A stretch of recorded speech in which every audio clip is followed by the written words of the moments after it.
Going guys, Mr. Boss for the win here, and in today's Grand Theft Auto 5 video, we're going to be talking about 10 vehicles that are must-buys in Grand Theft Auto Online. So I made a video like this about 3 or 4 months ago, but since then we've had a new update, and I also want to go back and kind of rethink some of the answers that I've made and also go into a little bit more detail as well. So I'd love to hear your list of some of the must-buy, must-own vehicles in Online. But without the way, let's not waste more time, and let's get it started. Okay, at the number 1 spot today, the Buzzard attack helicopter. So the Buzzard is probably the best overall helicopter in terms of carrying capacity, versatility, speed, and armor and weaponry. This thing can pretty much do it all. Plus, if you own a hangar, now you can actually have 3 Buzzards out at the same time. A personal one, a CEO one, and a Pegasus one, which is great for helping associates. So making this vehicle even more useful. It's a must-have for the CEO missions. You can instantly teleport it if you already own it, and it makes missions take a fraction of the time than they normally would. And as kind of a bonus right now, they're on sale until the 11th. So this might be a really good time to pick up the Buzzard if you don't have it. It's seriously one of the best vehicles in the game. Vehicle number 2, the Armored Karuma. So you could interchange the Armored Karuma with the Duke of Death. Essentially what you need is a armored vehicle that is great at resisting bullet fire. So the Armored Karuma and the Duke of Death, really great at this. Not so great at surviving explosives. So you'll use the Armored Karuma on heist missions, really things against NPCs that don't have the ability to pull out an RPG or a sticky bomb and instantly blow you up. So this is going to be good for heist missions. This is going to be good for regular PvE missions, stuff like that. The Armored Karuma is a must. Substitute can be the Duke of Death because it is free for a lot of players in Online, which is a nice bonus, which means it obviously won't cost you anything except what you want to do in the Los Santos custom shop to modify it and change it and do stuff like that. But really, those two are interchangeable. You've got the Armored Karuma and the Duke of Death. At the number 3 spot today, you've also got an interchangeable one, and that is either the Insurgent or the Night Shark. Now, the reason I'm saying this is you want an armored vehicle that is great at repelling explosives. So the Insurgent and the Night Shark are both pretty bad when it comes to deflecting bullet fire, but what they're really great at is surviving sticky bombs, RPGs, grenades, explosives, all that sort of stuff. And with all the weaponized vehicles in the game, Vigilante, Oppressor, Ruiner 2000 that can shoot missiles at you, it's nice to have a vehicle that can survive fire from this. So this is going to be great for your free mode sort of lobbies where you're going to be dealing with other players and enemies that have the ability to fire missiles and explosives at you. This video is not meant to be a comparison between the Insurgent and the Night Shark. They're both really great. They have their own pros and cons, but just know that they function very similar, and the reason I'm putting them on this list is that they have massive explosive resistance, which is one of the best things you can have in a vehicle in Online. So that's going to be at the number 3 spot, a vehicle like the Insurgent or the Night Shark that was added recently in gun running. All right, so the next 3 vehicles are going to be tied together, and I'll explain why in a little bit. But the first thing you're going to need is a supercar. Now, ideally, I would say that you should probably have 4 supercars for the different types of races, but I'm going to leave that decision up to you. So for example, you might want a car like the Wagner or the RE7B for something that turns really well and for traction. However, for tracks with long straightaways, the Nero Custom might be the best go-to car. For tube-heavy stunt tracks or tracks with loops, you might want the X80 Proto. So as far as supercars go, it's hard to tell you which one is the best because the courses are so varied depending on what you do.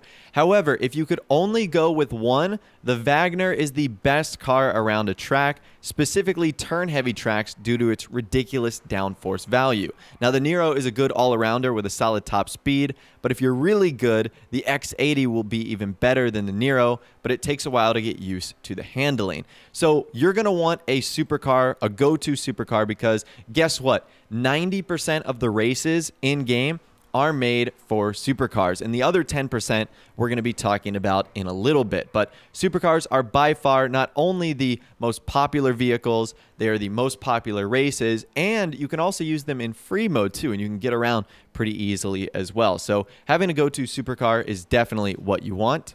Now you might have just asked, well, Mr. Boss, if 90% of races are supercars, what's the other 10%? Well, another portion of that 10% is sports cars. So sports cars make up the rest of that 10%, and there's a couple of good ones. Now, ideally, again, for this list, we're only going to be picking one, but you do need a good sports car. So first off, you have the LG RH8, which is a free car, and any decent driver can pretty easily compete in the LG. It's got great traction, decent cornering, and it's pretty fast. A couple of other runner-ups, the Jester race car is really good. It can compete with the LG. You can also get things like the Shafter V12, which is really, really fast. It's like the 811 of the sports class.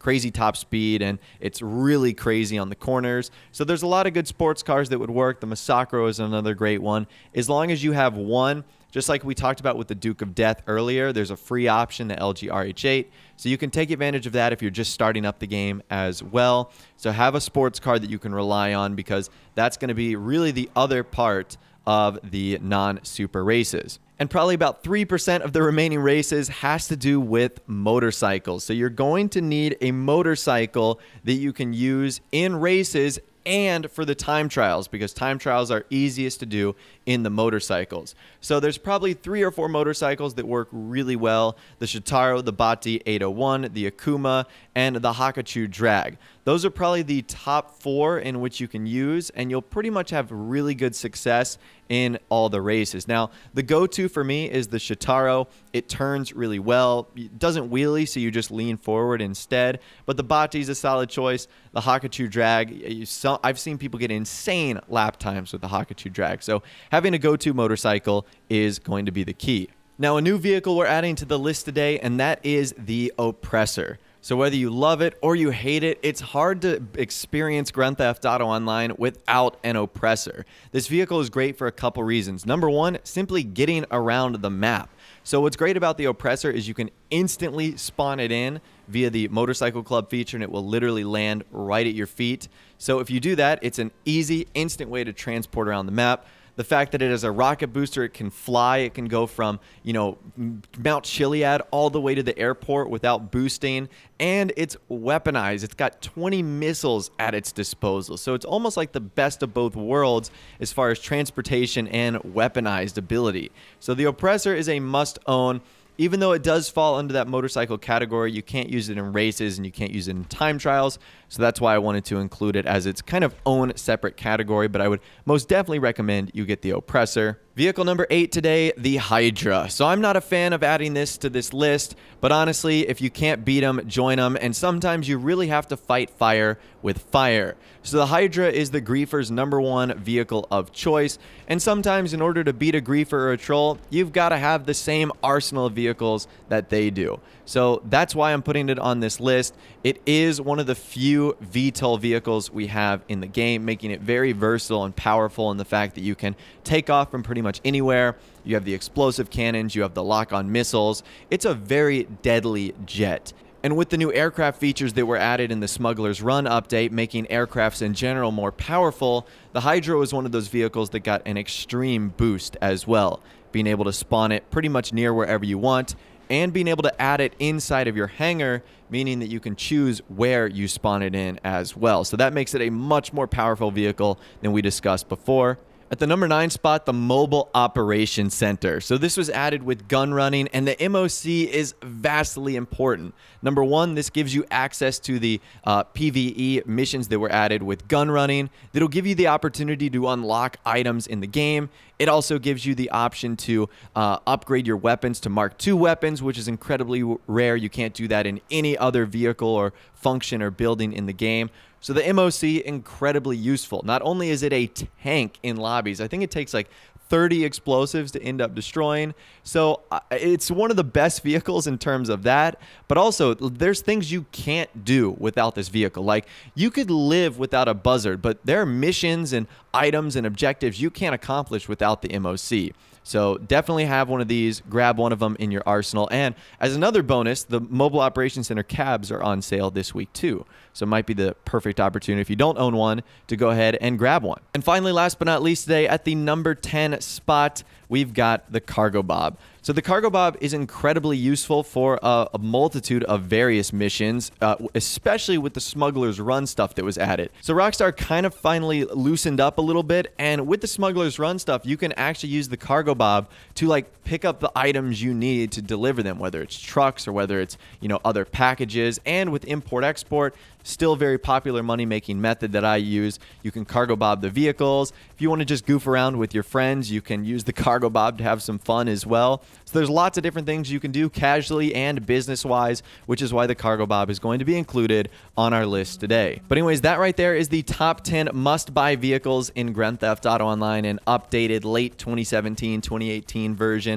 Let me know your thoughts, opinions, and more in the comments section down below. What are some of the must-buy vehicles that you think have to be purchased in online? I'd love to hear from you guys in the comments section down below. If you did go and enjoy this video, though, a like rating would, of course, be awesome. And also, subscribe to my YouTube channel if you are new or you like daily GTA 5 videos like this. Well, out of the way, guys, like I said, thanks so much for watching. Take care. I'll see you guys in the next video.